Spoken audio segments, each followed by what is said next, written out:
this is Christina again, and I wanted to show you how I fix up the files for the fan on my computer.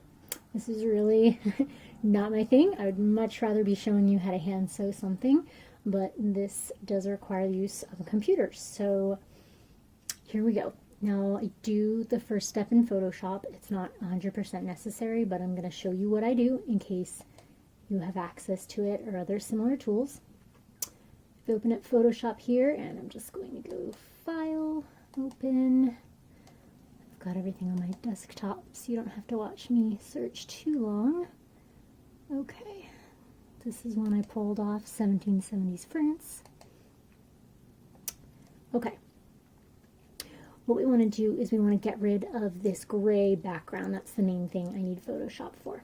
So I'm going to come over here, and there's this little icon that has an eraser, and I'm going to right click and go down to the magic eraser tool, and you just click on background and it gets rid of it. Yay!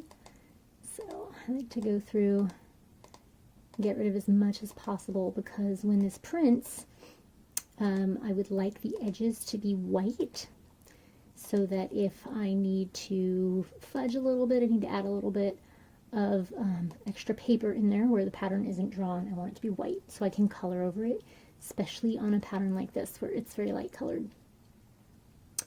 I'm happy with that.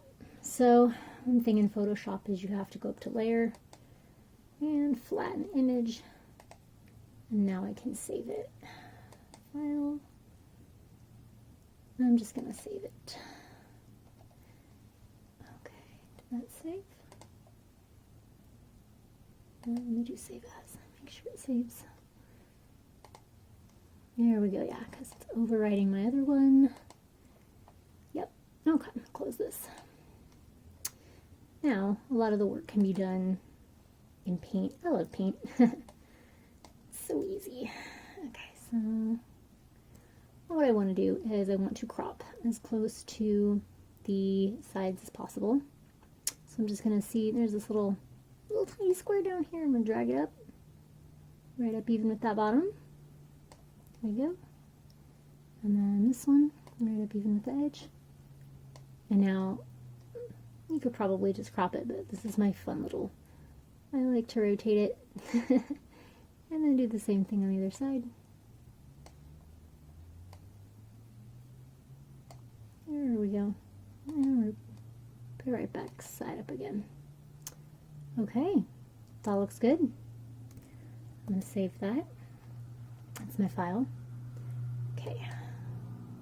So now, I'm going to open a Word document,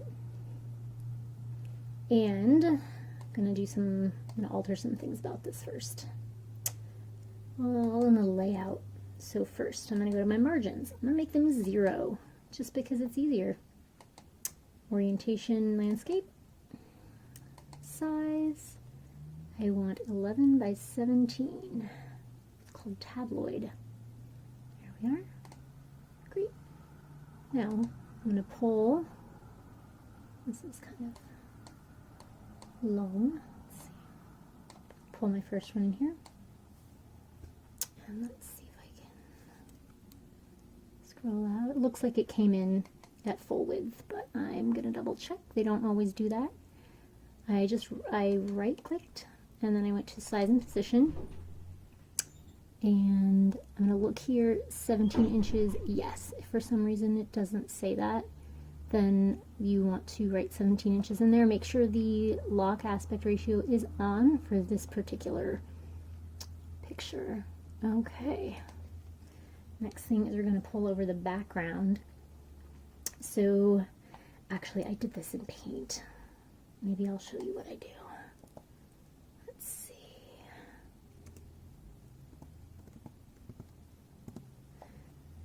Okay.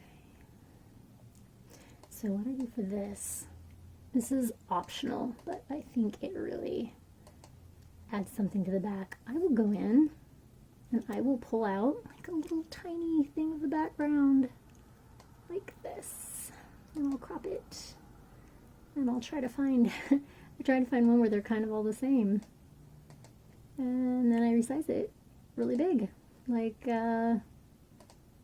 I don't know, maybe 1,000 pixels. Looks pretty good to me. And then I will save that, and it's all kind of the same color. So I already did that. And you can look, it looks like maybe I didn't get it quite right there, but you can play with it. I got it last time just right, so I'm going to pull that one in. Now this one, what I'm going to do is I'm going to size it to fit the page. I'm going to unlock the aspect ratio. I'm going to set it for 11 inches by 17 inches. Okay. So now that fills the entire page, and if you're not using your own printer, if you're if you're going to go have this printed somewhere, then you don't have to worry about it, and it will fill the whole back of the page. So let me save that, and it's done. So the next thing you can do is you can email this to FedEx Print and Go, and go to FedEx, and you type in the little code they send you, and print out your fan. And when you do that, make sure you tell it tabloid and two-sided. And I like to do a print on short side, because if for some reason, like if you have a background that's also lined up at the top, if you print on the short side, it'll flip that over and line it up with your original picture. I hope that made sense. I hope that helped. And yeah, good luck.